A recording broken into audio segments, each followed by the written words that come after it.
Hi, and welcome to the DKA Oscar Roundtable. My name is Ali Walker, and I'm joined by a few friends here to discuss the Oscars this year. If you're interested in joining us for our annual Oscar party, it will be February 24th at 7:30 p.m. in the pub, where we'll have lots of food and snacks and raffles that will go to charity.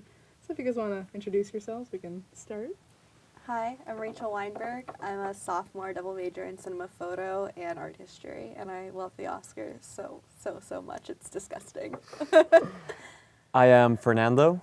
I am a film photography and visual arts major. I adore the Oscars. I adore movies more than I adore myself, because I don't. We're off to a good start. And this will be fun. I'm Sawina. I'm a freshman writing for film, TV, and emerging media major, and I really like movies. And the Oscars are cool, too. Great, well now that we have everybody saying that the Oscars are cool, let's begin. Okay, so we'll start with the visual effects category. We have Avengers Infinity War, Christopher Robin, First Man, Ready Player One, and Solo, A Star Wars Story. So what do you guys think about that? First Man needs to get it. Besides it being visually incredible, the effects were mostly practical, believe it or not. So that's pretty amazing. They look real. I agree. I think that First Man is my frontrunner for that. Really surprised, though, about Solo and Christopher Robin. I wasn't expecting to see those ones. I was really expecting Black Panther to get on there. I know, like, it didn't deserve it, but it did win visual effects at Critics' Choice. So, but I'm rooting for First Man. I think Avengers may take it, though. Christopher Robin deserves everything, though. That movie's adorable. What about you? I think First Man has a decent shot at it, but I think something needs to be said for Infinity War convincing me that Josh Brolin is a 7-foot-tall genocidal alien.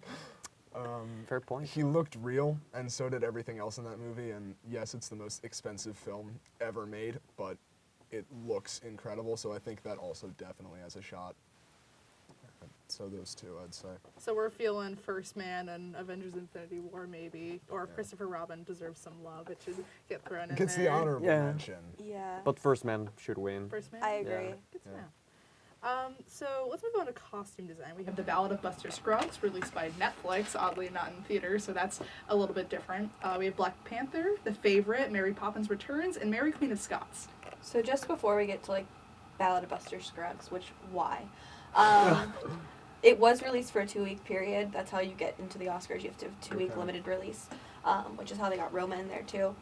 The thing about Buster Scruggs just before, because it has a lot of nominations. Yeah, it's got a couple. Yeah, it's really strange to me, because I think what happened was that the Coens needed a certain amount of money for campaigning, and it definitely got that money, but I haven't seen it. Have you guys seen it? I've not. You've seen it? Yeah, I've seen it. What'd you think of it? I personally liked it. I like how they did it in different stories and stuff. I think that I remember hearing a lot of the talk about it during production and like where they even wanted to go, whether it would be released in theaters or if it'd be to Netflix or what streaming service it would be on and how they would divide the movie because they got all these different stars. But I think that, I mean, if you like Westerns and you like anthology stories, then I think it's a good time. It's also kind of weird that it landed on Netflix for the first time. Like, a Coen Brothers movie should be an event rather than just starring in a streaming service. So it was weird to see Buster Scruggs. It did sneak up on me. I was like, oh, Yeah. the Coens have a new movie out. Yeah. And I still haven't seen it. I'd like to. Heads up, they have a chicken who does math. I was going to say Mathematician Chicken. Yeah. So now I definitely have to You see do it. have to watch that. But I think that the look of it certainly was great. I think that they got the costumes down, the production design too, which it didn't get a nod for, but it should have. I think visually it looked good. I have to see it. I think Panther will take it here.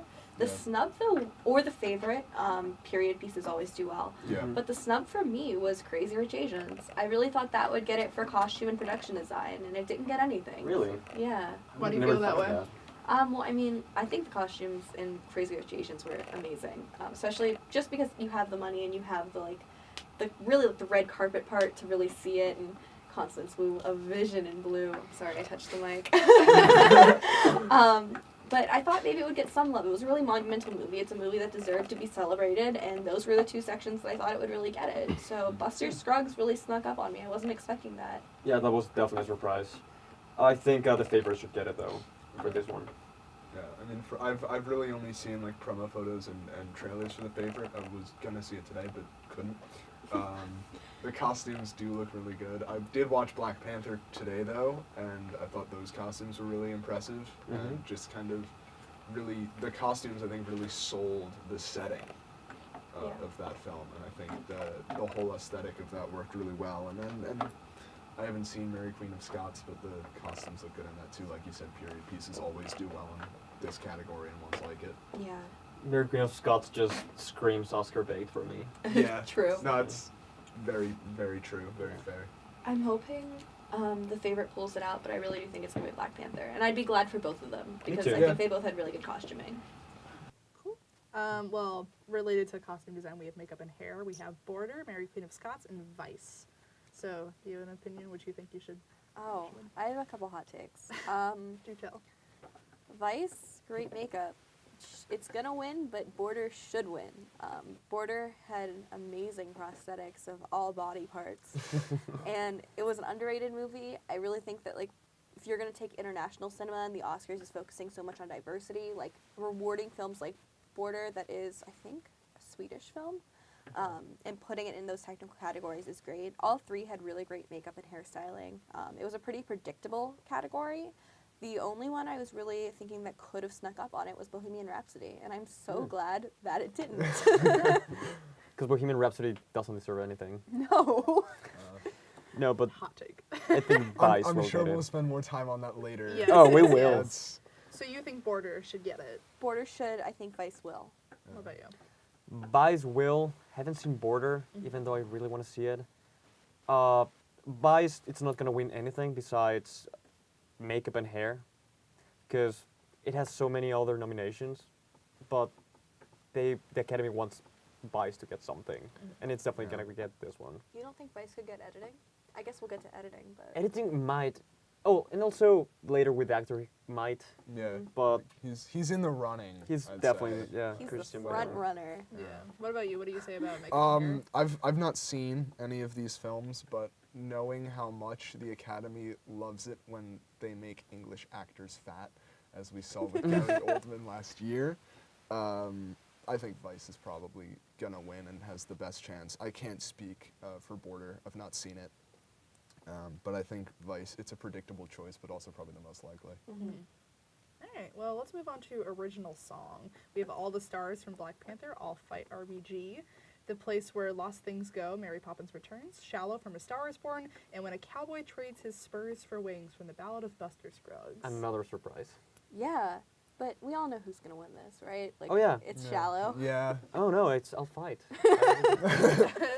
Of course, Shallow is gonna take it. Yeah. Yeah. I don't- If not a- Shallow didn't take it, or rather, you know, what would you want? Shallow. Okay, you want Shallow. But Okay. if not All the Stars from Black Panther, I love that song. Yeah, I would have to go with you there, but Shallow is gonna get it. Yeah. Like, even if we don't want it to get it, it's gonna get it. All right, so let's talk about original score. We have Black Klansman, Black Panther, If Beale Street Could Talk, Isle of Dogs, and Mary Poppins Returns. So what do you guys think? Let's see at the same time. Yeah. 1, 2, 3. If If Beale Street could talk. Why do you guys feel that way? It's just so beautiful. Like, when I saw the trailer, I almost, I cried. I cried every time I saw the trailer, then I cried throughout the whole movie. Nicholas Britell is long overdue. He should have won in 2016 for Moonlight. He lost to Justin Horowitz for La La Land. I think if Justin Horowitz would have been nominated for First Man, he would have once again taken it. He's a critical darling. But Britell is the only person here who, like, hasn't gotten one yet. Desplat did, but he's probably my, like, runner-up at that point just because he has a lot of praise. But I loved Black Klansman's score, too. Yeah, that was a good one, and Black Panthers was solid. I'd say like it wasn't the standout of that film or the year, but I think it's worth mentioning. It was good. It was serviceable. Yeah, I'd definitely say it's between Black Klansman and Beale Street, but Beale Street is the only like score that just by itself it manages to move me. Yeah. So that's something worth praising. And I think that's important in this category. Is like since you're judging the music needs to be able to stand as music and not just a compliment Yeah. to the film. Like it needs to work outside the context of the film or the scene or I also think if we look at it, Beale Street only has supporting actress, score, and adapted screenplay. I think that it has a strong chance in all three of those categories, but because it is so underrepresented nominations-wise, I think that gives it a leg up again with the score win. True.